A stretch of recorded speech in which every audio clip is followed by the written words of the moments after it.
नमस्कार, शाम के 5 बजे न्यूज रूम से लाइव लेकर मैं हूं आपके साथ धीरेन्द्र अवस्थी। और चलिए बुलेटिन की शुरुआत करते हैं बड़ी खबर से। एसपी अध्यक्ष अखिलेश यादव का बड़ा बयान सामने आया। तो इस वक्त की बड़ी खबर, वोट डकैती पर कहीं पड़ोसी देश जैसी स्थिति ना हो जाए, अखिलेश यादव की तरफ से ये बयान सामने आया है।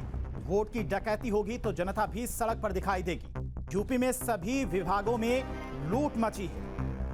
तो एसपी अध्यक्ष अखिलेश यादव का बड़ा बयान, वोट डकैती पर कहीं पड़ोसी देश जैसी स्थिति ना हो जाए, अखिलेश की तरफ से यह बड़ा बयान सामने आया है।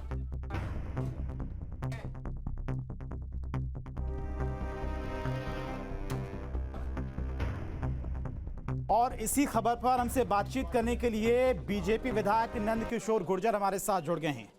नंद किशोर जी, न्यूज स्टेट पर बहुत बहुत स्वागत है आपका। अखिलेश यादव की तरफ से कहा गया कि जिस तरह से भ्रष्टाचार हो रहा है, यूपी में वोटों की चोरी हो रही है और इसकी वजह से जनता कहीं सड़कों पर न उतर आए। नेपाल से कंपेयर किया है यूपी को और भारत को। बहुत ही दुर्भाग्यपूर्ण है। अखिलेश यादव जी से प्रदेश और देश उम्मीद करता है कि एक पढ़े लिखे नौजवान नेता हैं, लेकिन लगातार उनके जो बयान आते हैं कभी पाकिस्तान के समर्थन में आते हैं। और जो वोट चोरी की बात कर रहे हैं, रोहिंग्या और बांग्लादेशियों का वोट अगर काटा जा रहा है, क्या इस देश में पाकिस्तान के बांग्लादेश के लोग वोट डालेंगे? और राहुल गांधी जी और अखिलेश जी ने उठाया था कि 4-4 वोट एक आदमी की हैं। अगर चुनाव आयोग उसको ठीक कर रहा है तो इसमें तकलीफ नहीं होनी चाहिए। दूसरी बात, जहाँ तक बांग्लादेश की हालत करने की बात कर रहे हैं, भ्रष्टाचार समाजवादी पार्टी की सरकार में चरम पर था। मेरे यहाँ लौनी में ही 455 करोड़ का घोटाला हुआ था। इसके पिलर जो दिल्ली सहारनपुर रोड है, माननीय शिवपाल जी पीडब्ल्यूडी मिनिस्टर थे, ठेकेदार को भागना पड़ा था, साउथ से ठेकेदार था। तो जितना भ्रष्टाचार समाजवादी पार्टी की सरकार में हुआ, उसके लिए हमें कितना जूझना पड़ रहा है। तो ये अखिलेश जी के जो बयान हैं ये बिल्कुल राष्ट्र विरोधी हैं। और जो पार्टी आतंकवाद पहली कैबिनेट की बैठक में आतंकवादियों को रिहा करने की बात करती हो, उनसे कोई उम्मीद नहीं की जा सकती। मैंने पहले भी कहा था, ये इतना मतलब स्टेटमेंट जिसकी कोई सीमा नहीं है, प्रदेश नहीं देश की जनता में उबाल है। माननीय मोदी जी पे पूरी दुनिया भरोसा करती है। नेपाल का नौजवान, नेपाल के लोग जो आंदोलन कर रहे हैं, वो माननीय मोदी जी को कह रहे हैं कि हमारा लीडर अगर मोदी जी जैसा हो तो हम नेपाल बहुत आगे निकल जाता। ऐसी लीडरशिप को चैलेंज करना और ये कहना कि नेपाल जैसे हालत यहाँ भी हो जाएंगे, तो ये सीधा सीधा राष्ट्रद्रोह है। इनकी पार्टी की मान्यता समाप्त होनी चाहिए और इनके खिलाफ कानूनी कार्रवाई हो कठोर। नंद किशोर जी, हमारे साथ में समाजवादी पार्टी से धर्मेंद्र यादव भी हमारे साथ जुड़ गए। प्रोफेसर धर्मेंद्र यादव जी, अखिलेश यादव की तरफ से जो बयान दिया गया, ये विवादित बयान नहीं। नेपाल से कंपेयर करना, भारत के संविधान पर, भारत के लोकतंत्र पर उन्हें भरोसा नहीं किया। नेपाल में किस तरह के हालात हैं, वहां पर किस तरह से पूर्व प्रधानमंत्री की पत्नी को घर में जला दिया गया, उससे कंपेयर कर रहे हैं।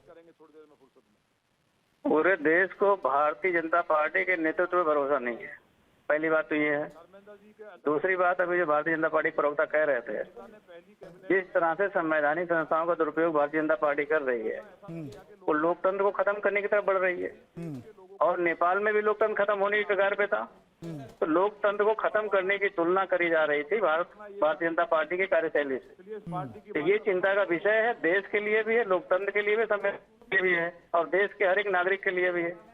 अगर युवाओं के लिए आप कुछ नहीं करोगे, युवाओं को रोजगार नहीं दोगे, असंतोष बढ़ता जाएगा, तो युवा क्या करेंगे बताइए मुझे? उनका क्या रास्ता बचता है? न्यायालय में सुनवाई होनी नहीं है, मीडिया भारतीय जनता पार्टी का गुणगान करने में लग रही 24 घंटे, तो उनके पास रास्ता क्या बचता है? तो लोकतंत्र में जनमत जिधर जाएगा उधर नेता को जाना पड़ेगा।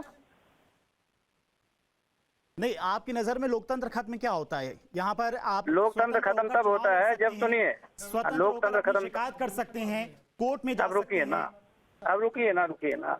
लोकतंत्र तब खत्म हो जाता है जब एक वोट के मताधिकार को इलेक्शन कमीशन की शह पर कि हम आपको गोली मार देंगे वोट डालने जाए, इससे बड़ा प्रहार लोकतंत्र पे कोई नहीं हो सकता है। और दुनिया के इतिहास में कहीं ऐसा देखने को नहीं मिला होगा। आप अपनी पत्रकारिता में जब से पत्रकारिता कर रहे हैं, पूरे जीवन काल को उठा के देखना, किसी देश में ऐसा नहीं, नेपाल में भी ऐसा नहीं हुआ था। उसके बावजूद भी नेपाल के हालात ऐसे हैं, तो भारत के हालात तो उससे बुरे हैं। तो इस बात की चिंता हम देश की चिंता करते हैं।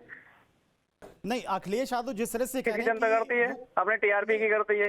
अपने पूंजी की करती है, अपने पूंजीपति मित्रों की करती है, देश से कोई लेना देना है ही नहीं उसका। अखिलेश यादव जिस तरह से कह रहे हैं कि अगर भ्रष्टाचार नहीं रुका, वोटों की चोरी नहीं रुकी, कि तो यूपी की जनता भी सड़कों पर उतरेगी, मतलब क्या चाहते हैं वो? जैसी स्थिति नेपाल में हम ये चाहते हैं कि लोकतंत्र की रक्षा हर हालत में हो। हम चाहते हैं कि लोकतंत्र की रक्षा हर हालत में हो, लोग सड़कों पर उतरें और भारतीय जनता पार्टी की डकैती को रोकें। धर्मेंद्र जी, लोकतंत्र की रक्षा करने की जिम्मेदारी आपकी भी तो है, आपको भी तो ऐसे बयान नहीं देना चाहिए ना? क्यों नहीं देना चाहिए? जब लोकतंत्र हमारा खत्म हो रहा है तो हम उसे रोकने के लिए बयान नहीं देंगे, सड़क पर नहीं उतरेंगे। राष्ट्रीय अध्यक्ष जी, जब बैरिकेडिंग लगाया गया, जब हम चुनाव आयोग का घेराव करने जा रहे थे तो क्यों रोका जा रहा था? तब लोकतंत्र की हत्या नहीं हो रही थी? आपके सामने हुई, आपके कैमरे के सामने हुई, आप लोग भी मौन रह गए। पूरे दुनिया के लोगों ने देखा कि किस तरह से राष्ट्रीय अध्यक्ष श्री अखिलेश यादव जी लोकतंत्र की रक्षा के लिए संघर्ष कर रहे हैं। तो भारतीय जनता पार्टी तो कर क्या रही है तो बताए। 11 साल से जीएसटी वसूल रही थी, अब जीएसटी कम कर रही है। जो वसूला हुआ पैसा कहाँ चला गया, किसकी जेब में गया, कौन जिम्मेदार होगा इसका? जिससे रोजगार नहीं मिला लोगों को, जिम्मेदारी किसकी है? ठीक है धर्मेंद्र जी, लूट तंत्र मचा रही है।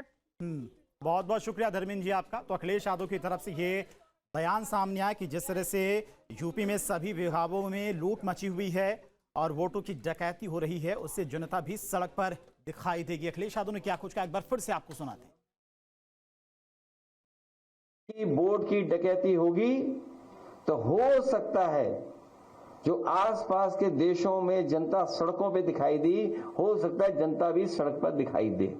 जहां भक्ति है हर शब्द में, कथाओं में छिपे हैं दिव्य रहस्य और ज्योतिष देता है जीवन को दिशा। धर्म से जुड़ी हर बातों को जानने के लिए हमारे चैनल स्तुति को सब्सक्राइब करें। चैनल पर जाने के लिए इस लिंक पर क्लिक करें।